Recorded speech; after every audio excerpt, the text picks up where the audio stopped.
சொந்தங்களே, அன்னைஸ் கிச்சனிலிருந்து உங்கள் அம்மா சசிரேகா சுந்தர். இன்றைக்கி நம்ம கிச்சனில் பார்த்தீங்கன்னாக்கா தக்காளி பழத்தையும் காஞ்ச மிளகாயும் வச்சு ஒரு கார சட்னி செஞ்சு காட்ட போகிறேன். அதுக்கு என்னென்ன பொருள்லாம் வச்சுருக்கேன்னு பார்க்கலாம் வாங்க. 2 பெரிய சைஸு தக்காளி பழம் கட் பண்ணி வச்சுருக்கேன். 6 காஞ்ச மிளகா, 4 காஷ்மீர் மிளகா, மொத்தம் இது 10 மிளகா வச்சுருக்கேன். தாளிக்கிறதுக்கு கடுகு உளுத்தம் பருப்பு, கருவேப்பிலை, நல்லெண்ணெய். இது பார்த்திங்கன்னா நல்லெண்ணெய் தான் நம்ம தாளிக்கணும், அப்போ தான் இது சுவையாக இருக்கும். எப்படி செய்யுதுன்னு பார்க்கலாம் வாங்க. தக்காளி பழத்தை பார்த்தீங்கன்னாக்கா நம்ம மிக்ஸி ஜாரில் சேர்த்துக்கிறோம். அப்படியே பச்சையாக தான் அரைக்கணும். இதை பார்த்தீங்கன்னாக்கா தக்காளி பழம், மிளகாய் எல்லாத்தையும் நம்ம ஒன்றா சேர்த்து அது கூட தேவையான அளவு நம்ம உப்பு ஆட் பண்ணி இதை பாருங்கள் அப்படியே போட்டுக்கலாம். அது போட்டு தண்ணி சேர்க்கவே கூடாது, ஏன்னா தக்காளி பழத்தில் தண்ணி விடும். நான் தண்ணி சேர்க்கக்கூடாது. நம்ம தேவையான அளவு உப்பு மட்டும் போட்டால் போதும். இப்போ நம்ம அரைச்சி எடுத்துன்னு சட்னி நல்லா மசிஞ்சிட்டு இப்போ நம்ம மிக்ஸி ஜார்லேருந்து பாத்திரத்துக்கு மாற்ற வேண்டியதான். காஞ்ச மிளகா தான் காரமாக இருக்கும். இந்த காஷ்மீர் சில்லி பார்த்திங்கனாக்கா காரம் கம்மியாக இருக்கும், ஆனால் கலர்ஃபுல்லாக இருக்கும். பார்த்திங்கன்னா அதுதான் இதை நம்ம சேர்க்குறது. இந்த தக்காளி பழம் பார்த்திங்கன்னா தக்காளி பழம், காஞ்ச மிளகா எல்லாமே நம்ம பச்சையாக அரைச்சி வச்சுட்டோம். அதனால் இப்போ நம்ம தாளிக்கும் போது எண்ணெய் பார்த்திங்கன்னா நல்லா தாராளமாக ஊற்றி தாளிக்கணும். இந்த பாருங்கள், இந்த அளவுக்கு நல்லா தாராளமாக எண்ணெய் ஊற்றி இதில் தாளிச்சா தான் டேஸ்ட்டு சூப்பராக இருக்கும்.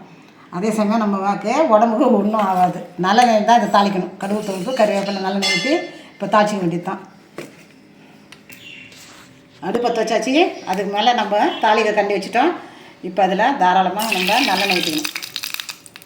பாருங்கள், இந்த அளவுக்கு நல்லா தாராளமாக நல்லெண்ணெய் ஊற்றி தாளிக்கணும்.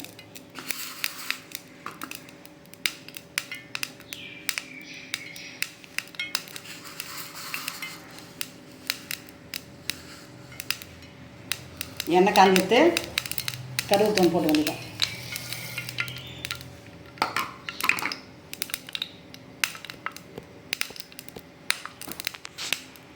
கருவேப்பிலை கொஞ்சம் நல்லா பொரிஞ்சிட்டு கணக்கா கருவேப்பிலை வேண்டியதான். தாளிச்சதை நம்ம சட்னியில் ஊற்றி வேண்டியதான்.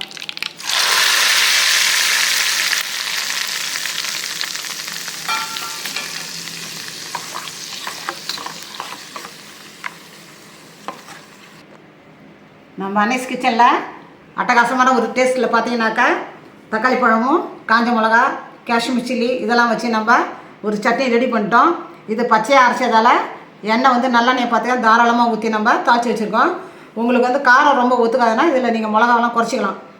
2 மிளகா 3 மிளகா அப்படி குறைச்சி இதை தயார் பண்ணலாம். பெரிய தக்காளி பழம் 2 வச்சுருக்கேன் நான். நீங்கள் 3 பழம் வச்சிங்கனாலே இதே அளவுக்கு மிளகா போடலாம், இல்லை 2 கூட குறைச்சிக்கோங்க. உங்களுக்கு எப்படி காரம் தேவையோ அதே மாதிரி செஞ்சுக்கோங்க.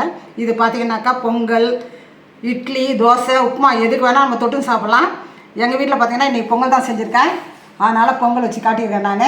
அதனால் நீங்கள் என்ன வேணால் செஞ்சு இதை தொட்டுட்டு தாராளமாக சாப்பிட்லாம். நீங்கள் டிஃப்ரெண்ட்டாக நமக்கு வேணும்னா இந்த மாதிரி சட்னிலாம் நம்ம செஞ்சு சாப்பிட்டா தான் உடம்புக்கு நமக்கு ஆரோக்கியமாக இருக்கும். செஞ்சு பார்த்துட்டு எனக்கு கமெண்ட்ஸில் சொல்லுங்கள். லைக் பண்ணுங்கள், ஷேர் பண்ணுங்கள், கமெண்ட் பண்ணுங்கள். மறக்காமல் என்னுடைய அன்னைஸ் கிச்சனுக்கு சப்ஸ்கிரைப் பண்ணுங்கள். தேங்க்யூ.